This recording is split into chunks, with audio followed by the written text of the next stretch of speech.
సిద్ధముగా ఉండాలి. ఆత్మను ఏం చేయాలి? సిద్ధం చేసుకోవాలి. ఏమన్నాడు? మీరు అనుకోనని గడియలో, అంటే మనం ఎప్పుడు వస్తాడో మనకి తెలియదా అంటే తెలియదు.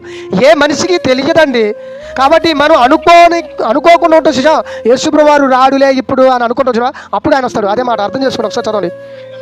మీరు అనుకోనని గడియలలో మనిషి కుమారుడు వచ్చును గనుక మీరును సిద్ధంగా ఉండాలి, సిద్ధపడాలి. మన ఆత్మను సిద్ధం చేసుకోవాలి. సిద్ధపరచుకోకపోతే యేసుప్రభువు వారు రావడంతోనే మన ఆత్మను మరి ఎక్కడికి తీసుకువెళ్తాడు? పాతాళానికి తీసుకుపోతాడు, పాతాళానికి పంపిస్తాడు.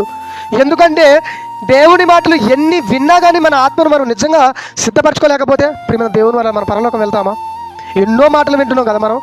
ఏమండి? ప్రియమైన దేవుని వల్ల దేవునిలోకి వచ్చిన కానించి, బాప్తిసం తీసుకున్న కానించి మనం మరణించేంత వరకు కూడా కొన్ని వేల ప్రసంగాలు వింటున్నా కానీ మన ఆత్మను ఒక్కొక్కసారి సిద్ధపడలేని పరిస్థితి. మన ఆత్మ సిద్ధపరచుకోవాలి, మెలకుగా ఉండాలి. యేసుప్రభువు ఈ క్షణం వస్తాడేమో, నిజంగా నా ప్రవర్తన కరెక్ట్గా ఉందా, నేను నిజంగా నీతిగా బ్రతకగలుగుతున్నానా, నేను నిజంగా దేవుడి పని చేయగలుగుతున్నానా, దేవుడి మాటలు వినగలుగుతున్నా లేదా అనేది మనం ఆలోచించకపోతే యేసుప్రభువు రావడంతోనే మన పరిస్థితి తారుమారైపోయింది.